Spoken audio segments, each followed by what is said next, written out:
Welcome to the debate. When you watch a highly skilled courtroom interpreter work, there is this absolute expectation of transparency, right? Like they don't add color to the testimony. Yeah, they don't try to make the witness sound more persuasive to the jury. Exactly. They don't try to smooth over the messy edges of what actually happened. They simply take the truth in one language and render it accurately in another.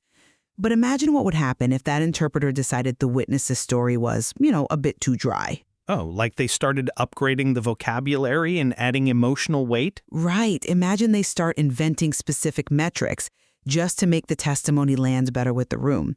They would be struck from the record immediately, wouldn't they? Oh, instantly. Because they stopped translating and started testifying. Today, we're talking about the ultimate modern professional trap, which is sounding perfectly competent without actually having the receipts. It really is the defining professional hazard of our time, isn't it? We are looking at a landscape where the cost of sounding highly qualified has basically dropped to zero. Yes, zero. Anyone can generate a flawless resume or project summary in like 3 seconds, but the requirement for actual verifiable evidence remains exactly the same. Exactly. And that brings us to the specific framework we are digging into today. We're looking at the integration of artificial intelligence into professional record building, specifically through the lens of the Living Professional Record Academy's Module 7 governance doctrine. Right, the Module 7 framework. Yeah. And the core tension we are looking at is exactly that boundary between translation and testimony. The foundational premise of this module is explicitly laid out right at the start of the curriculum. It literally states, AI can help translate. AI cannot decide truth. It's a very definitive line in the sand. It is. That is the central distinction in Module 7. It says AI may help organize notes, reduce jargon, suggest alternate phrasing, or create first draft rendering options. But AI does not know the client's professional truth. Right, it doesn't know what actually happened. Exactly. It does not decide claim maturity. It does not own the record. It does not determine what is safe to share. The record governs AI. AI does not govern the record. But the question I think we really have to wrestle with today is whether treating AI strictly as this passive, caged translator actually reflects what the tool does and the risks involved.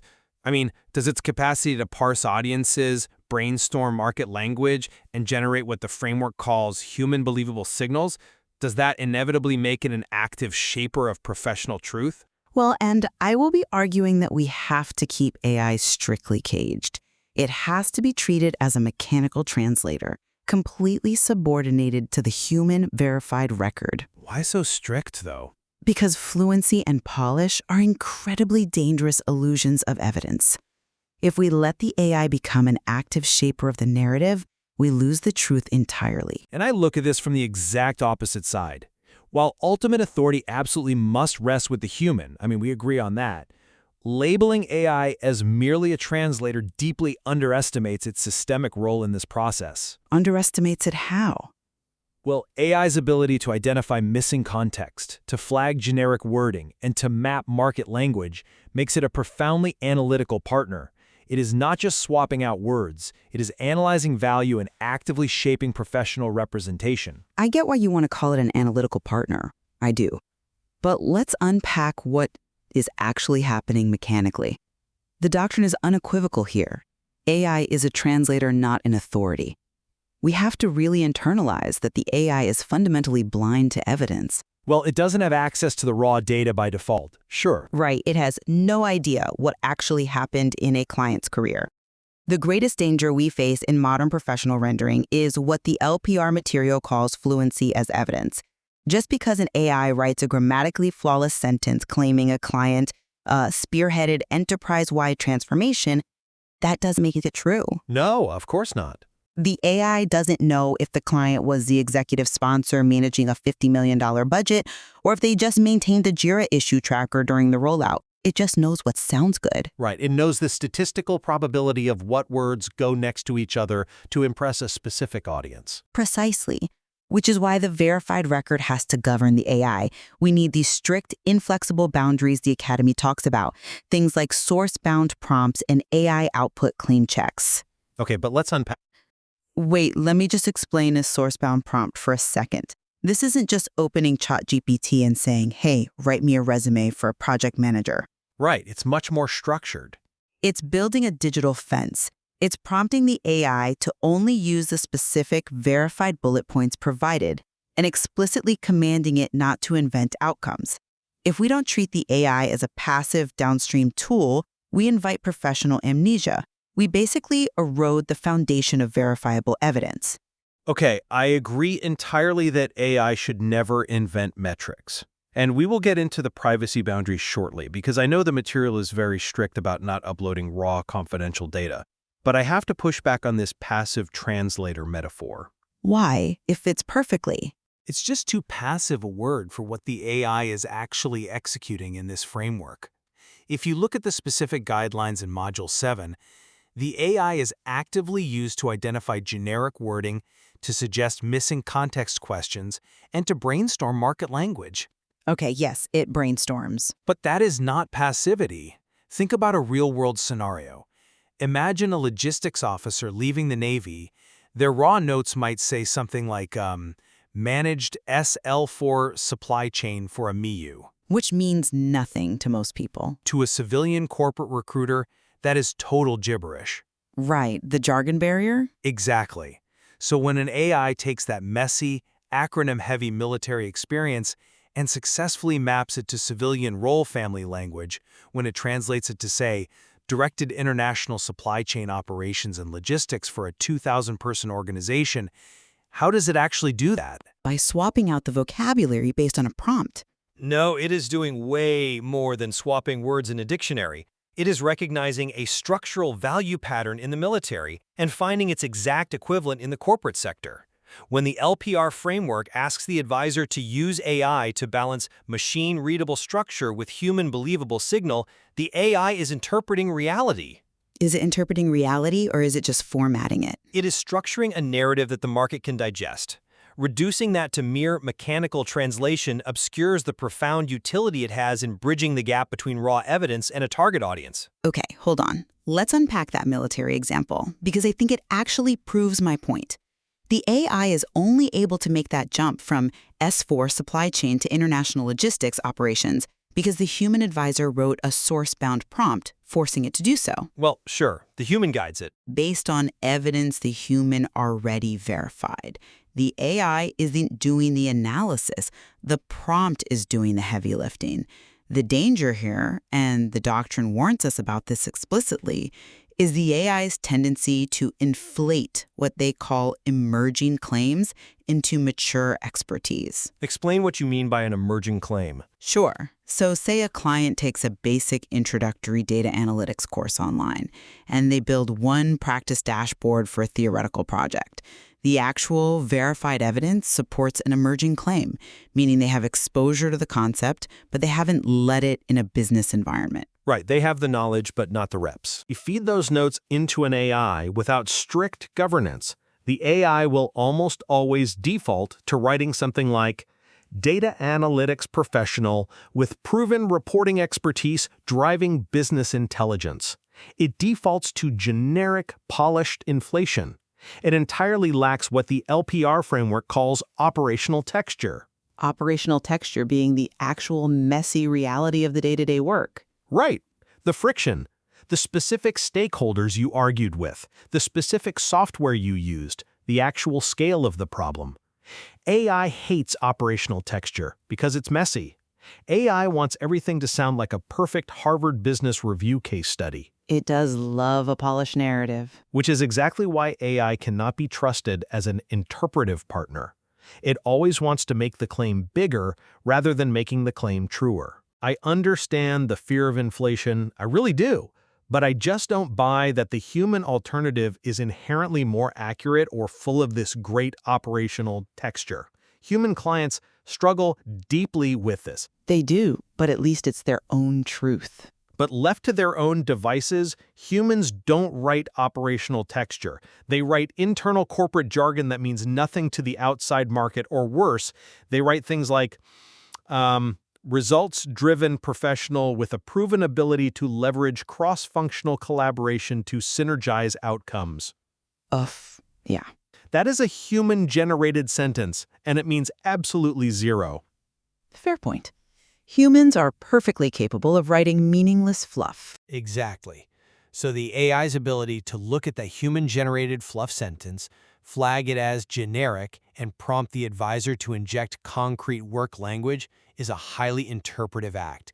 The AI is comparing a rendering to a target audience and identifying a proof gap. That is analysis. But is it? It is interpreting the market's requirements and holding the raw notes up to that standard.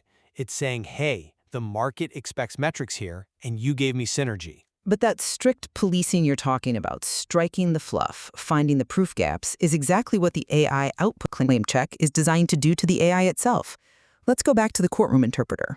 If the system is designed to strike the AI from the record the moment it stops translating and starts testifying, it's not a partner. I think partner is exactly the right word, though. But the framework literally tells us that for every single sentence the AI produces, the advisor must run a manual claim check.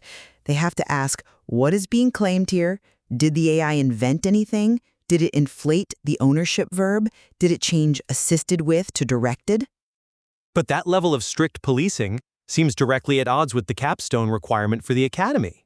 How so? Well, if this tool is so fundamentally dangerous, if it's just a lying machine that wants to inflate everything, why does the LPR Academy force every single candidate to use it to graduate? Ah, The Module 7 update patch changes the controlling standard. It says every single advisor candidate must demonstrate governed AI-assisted work during their certification capstone. It is mandatory. You cannot get certified without it. that's true. It is mandatory. You could just teach people how to do professional record building manually and leave it at that, but they mandate it because AI is an indispensable analytical lens for modern professional rendering. It is structurally necessary to navigate the modern hiring landscape. I disagree completely with why you think that mandate exists. Really? Absolutely. Let's look at the physical reality of that capstone requirement. The requirement is explicitly not to let AI build the capstone for you. It is mandatory because the market uses AI casually and dangerously, and advisors have to know how to clean up the mess. Clean up the mess? Yes, the framework states that most clients are going to use AI before they ever walk in the door. They will paste unsafe, confidential materials into it, or they will accept that polished, unsupported language we talked about. Future LPR advisors must know how to intervene. But they are still required to generate material with it during the capstone. It's not just a cleanup drill. Yes, but look at how they are required to do it. The candidate doesn't just use AI to generate text. They are required to maintain a literal spreadsheet. It's called an AI translation log, and crucially, they have to maintain a rejected AI claims log. Right, logging the rejections. Think about what that actually looks like in practice. In one column is what the AI spit out, say, spearheaded cloud migration. In the next column, the human has to actively type rejected. Client only attended weekly sync meetings. AI inflated ownership. Yeah, they have to justify the rejection. They have to physically document every time the AI tries to inflate seniority, invent outcomes, or drift from the source. The capstone forces candidates to practice rejecting the AI. It forces a physical act of cross-examination to prove they have source-governed judgment. But the very act of tracking the rejected claims alongside the accepted ones shows a dialogue. It shows a process of co-creation. The AI proposes a hypothesis about market language. It says, does spearheaded cloud migration work for this? And the human refines it, saying, no, dial it back to supported. That is an analytical partnership. If the system requires me to maintain a literal log tracking every time my partner lies to me, that's not a partnership. Oh, come on. Lying implies intent? Every time it tries to turn an onboarding checklist for one small team into enterprise-wide onboarding transformation, how can we view it as collaborative? The system fundamentally treats AI as a hostile witness. We are cross-examining its output sentence by sentence. It treats it as an untamed intelligence, yes, but a hostile witness is trying to intentionally hide the truth from you. The AI isn't malicious. It is trying to optimize the truth for an audience. It just doesn't understand the physical constraints of reality because it doesn't live in the physical world. Which makes it dangerous. And this brings us right to the mechanics of the record and safe source packets. I think this proves my point about the AI interpreting spaces. Let's unpack the safe source packet because it is a critical piece of governance. Right. The framework is incredibly strict about privacy. You cannot upload confidential employer files, patient data, internal revenue reports, or proprietary code into external AI tools. Ever. So before the AI even enters the picture, the human advisor has to create a safe source packet. Which means they have to sanitize the data. Exactly. They have to create a sanitized summary, a proxy of the truth.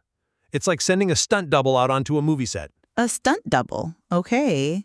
Yeah, the AI gets to play with the stunt double. It can adjust the lighting, block out the scene, format the resume, but the actual celebrity, the private verified data, is locked safely in the trailer. Right. Think about what that means mechanically. Because the human is pre-filtering the record, removing names, masking specific proprietary details, the AI is translating a curated proxy of reality. It is taking abstracted, placeholder notes and helping rehydrate them into safe, public-facing market language. Rehydrate them? Yes, the human and the AI are engaged in this complex dance. It is not a simple one-to-one translation of the record because the true, raw record never even touches the AI. The AI is interpreting the abstract spaces between the safe placeholders. That is active shaping. Okay, I'll give you that the stunt double analogy is a great way to visualize data sanitization. It's a neat process. But doesn't that actually prove my point? I completely flip your conclusion here. Go on. The fact that we must sanitize the data so thoroughly perfectly proves why AI is not an authority and cannot be viewed as an active shaper of truth. The AI isn't deciding what's safe. We've already put it in a padded room before we even turn it on. But inside that padded room, The AI does not determine the privacy risk. The human must classify the risk first. The AI is kept completely downstream of governance. It only operates on the safe placeholders provided to it. This reinforces that the AI has no inherent connection to the client's actual truth. As the doctrine says, AI can help the record speak, but AI cannot decide what the record is allowed to say. But let's look at what happens inside that padded room. When the AI looks at that safe, sanitized stunt double and suggests that a safe summary of documentation support maps perfectly to a technical enablement coordinator role family in the wider market, it is providing market intelligence that the human might not have possessed. It is shaping the career narrative by recognizing a pattern the human missed. Suggesting a role family is just a statistical hypothesis. It is not an authority.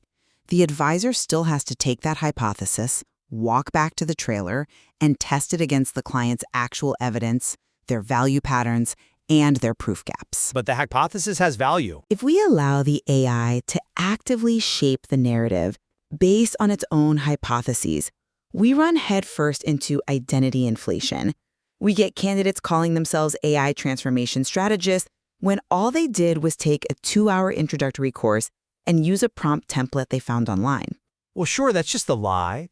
The LPR standard demands that a claim be specific enough to be trusted. The AI can help with the grammatical structure, yes, but the record alone supplies the trust. I don't disagree that the record supplies the trust. The evidence is the evidence. But I think we have to acknowledge that in the modern ecosystem, trust also requires legibility. Legibility? Yeah. If a client's authentic, highly verified record is completely illegible to the market, if it's buried in niche military acronyms or obscure internal corporate titles that only make sense if you worked at that one specific company in 2019, it honestly doesn't matter how truthful it is. Because no one will understand it. Exactly. It won't be believed. Or worse, it simply won't be read. A recruiter will skip it in 6 seconds.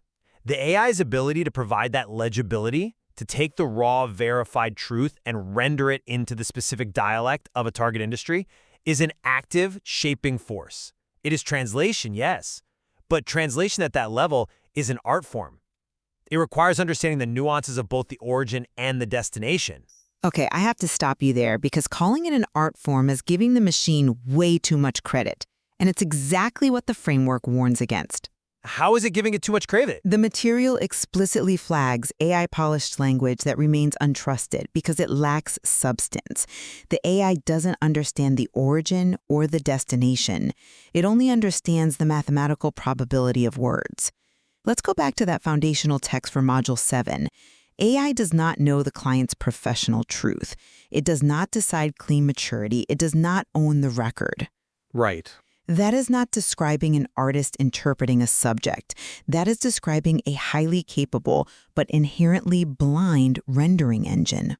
And yet, that rendering engine is so incredibly powerful that candidates must prove they can govern it manually before they are ever allowed to rely on the automated tools later in their career.